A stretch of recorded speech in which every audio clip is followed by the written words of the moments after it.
Christ is risen. In the name of the Father, and of the Son, and of the Holy Spirit, one God. Amen. So once upon a time, which is how all stories like this should begin, there were these three demons, and they were sitting on top of a fiery and smoky mountain.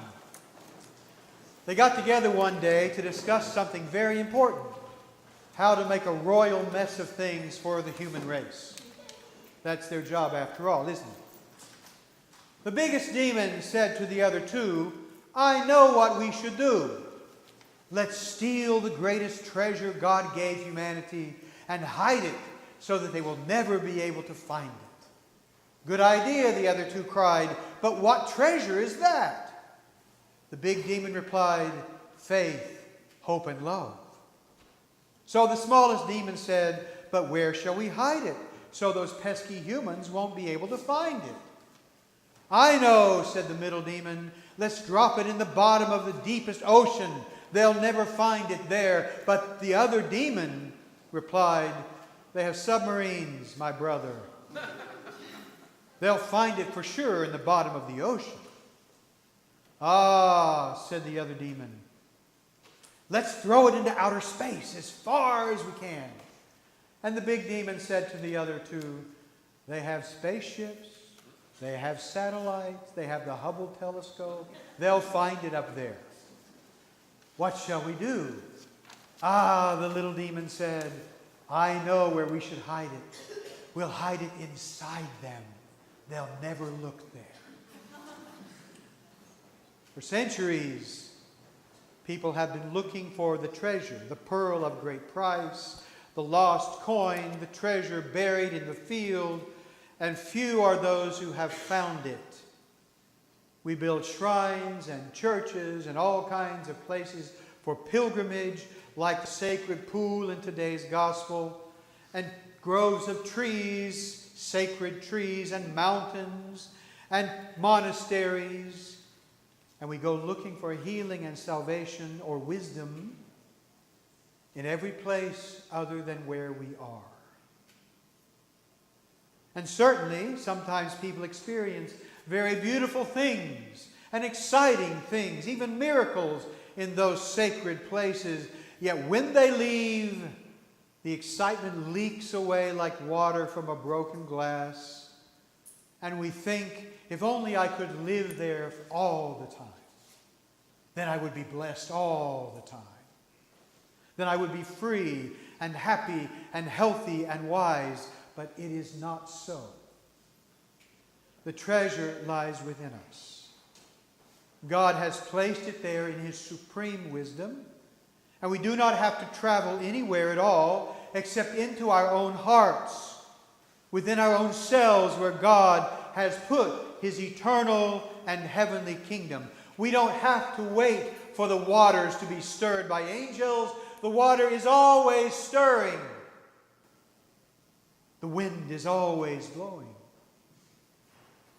We must descend, say the Holy Fathers, from our lofty and prideful minds into our lowly hearts, and we will find the mystery hidden there, in the very last place we would ever think to look. And we must learn how to go there and dwell there, to become kingdom dwellers. We must go within where the kingdom is. We must become mystics. Karl Rahner, that great Catholic theologian, once wrote that in the future, Christians will either be mystics or they will not be Christians at all.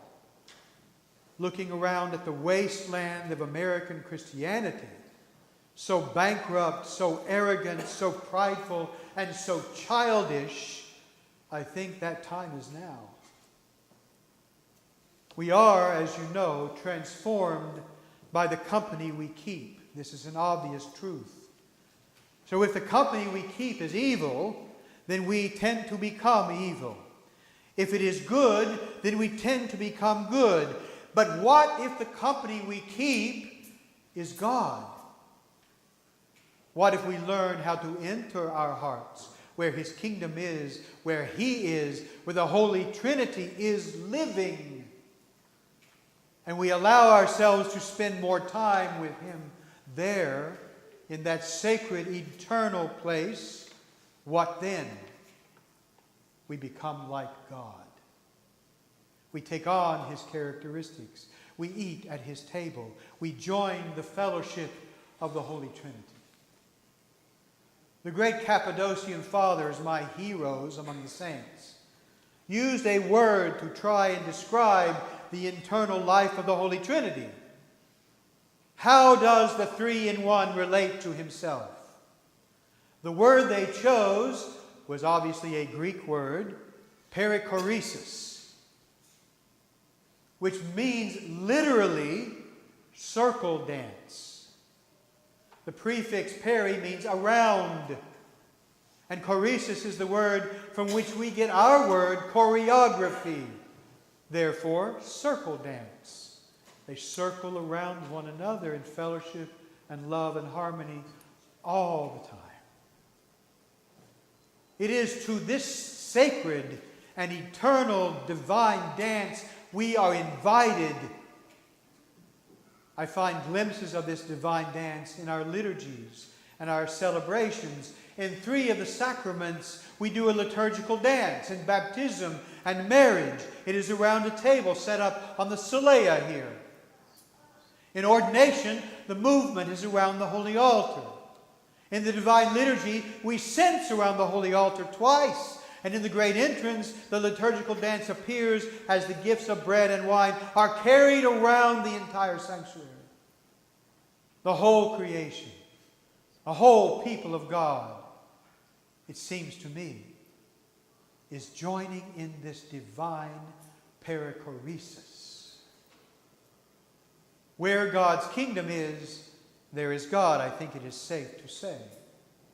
If so, then the divine dance is happening right now around us and inside of us, as it is throughout the entire creation, the cosmos, for everything is circling around something else and revolving from the electrons and the neutrons around the nucleus of the atom to the planets and stars and galaxies, all revolving, all circling. Around what? Around God. What goes on inside of us is mirrored in what goes on outside of us. How beautiful this is. To become aware of it and participate more and more in it consciously is how we are transformed from image to likeness. To learn how to enter the kingdom and allow ourselves to spend more and more time there, we will not only see ourselves transformed, but the world around us. The path, the key, the door, the passport to deification lies within. And this is what it means to be human. We were from the beginning created to move from image to likeness, to join in the divine dance of the Trinity. Christ reveals this in and through Himself. You will do greater things, He says, than I have done.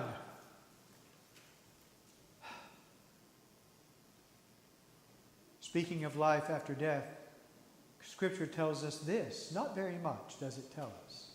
We're always wondering what happens after death. Well, we don't know really. The Scripture tells us only a couple of things. One of them is this. We don't know yet what we shall be, but we know that we shall be like Him.